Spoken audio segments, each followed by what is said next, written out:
Versus Saxton Hale mode has launched with Hale in an undeniably strong state, which has made it difficult to consistently win rounds versus Hale. This guide aims to educate on strategy and mechanics that can be used and applied to every class in VSH. The most prominent change to the game comes in the form of wall climb, a brand new mechanic specific to the mode that every class can perform by hitting a wall with your melee. Each consecutive wall climb will have diminishing returns and provide less height than the previous climb, which prevents you from perpetually climbing.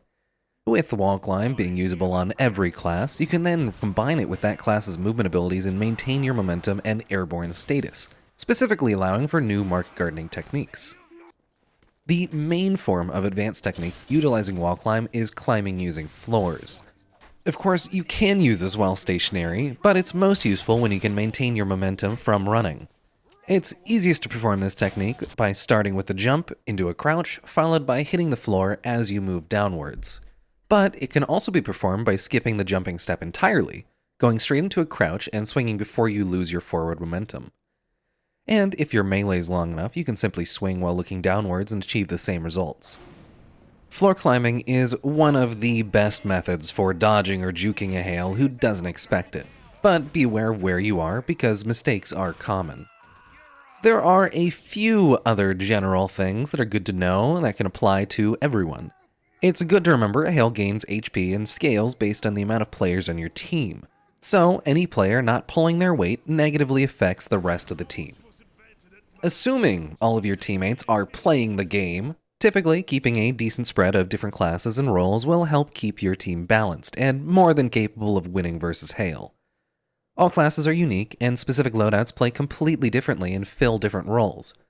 Through extensive research, there are 3 important roles in VSH, and classes that can fit into multiple of these roles means they are exponentially more important to the team. Those that typically fill the role of chasing down Hale are what I consider to be distraction players, people who draw a lot of attention by doing close-range damage and being able to survive a hit or dodge easily. These almost tank-like players have a much higher survivability, but have the typical downside of being easy to ignore and run away from, so they highly value movement speed in ways to catch up to Hale or draw their attention.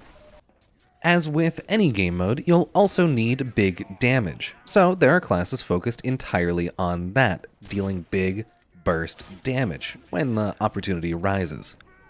The Opportunist role is filled by closer range classes, but are typically classes that are much squishier and benefit heavily from those who are distracting Hale. While it's mostly close range, any class that is generally considered to be a glass cannon fits into this role. High risk, high reward is the name of the game for your damage classes, but given they are much squishier, they can't take Hale on directly. So, the team should try their best to protect them and draw attention so they can deal their damage. And, of course, the backbone of the team, the supports. Any class that provides a buff, debuff, or healing would loosely fit into the role of a support. Typically, this comes down to a single weapon equip, but it increases your value to the team by quite a bit.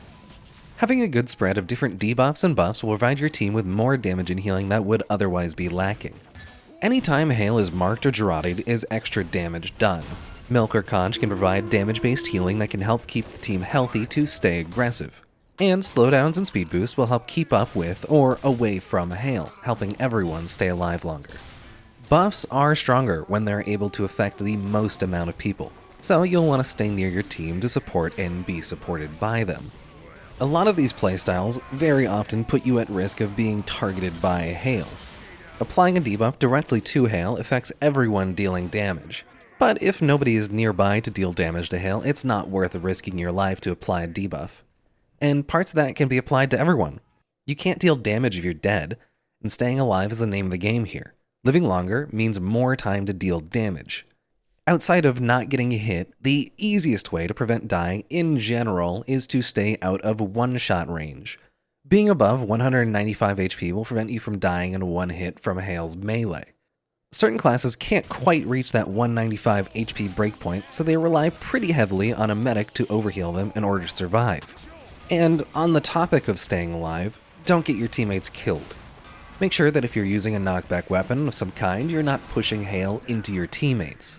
Spamming push effects, especially towards your teammates, can do more harm than good in getting teammates killed. so try to be careful about your knockback usage. That's not to say never use your knockback, it can often be used to save your teammates instead. It was mentioned earlier that you benefit from staying alive longer by having more chances to deal damage, but that's not all. Your damage increases as more teammates die, up to a max of 175% damage. And in case it needs to be mentioned, the final 3 players gain mini crits, and the last player alive gets full crits. All of this results in players later in the game doing overall more damage. But what changes have been made that I should know of? Of course, class-specific changes will be gone over in their respective guides, however there are sweeping changes to every weapon that are good to know. Any weapon that typically has the bonus of an on-kill effect has been changed to an on-hit effect. Half Satoichi and KGB are good examples of how this changes a weapon to be incredibly strong. All explosive launch-based mini-crit weapons provide full crits on any airborne targets, meaning DH and Reserve Shooter are a good option versus Hales who jump around a lot. And all melee weapons receive a permanent crit boost and increased knockback as well as increased range to match Saxton Hale's, with the only exceptions being Demo Knights dealing slightly less knockback and Spy Knives, Market Gardener, and Holiday Punch not receiving the crit boost. The additional melee knockback is especially useful as a tool to stay alive.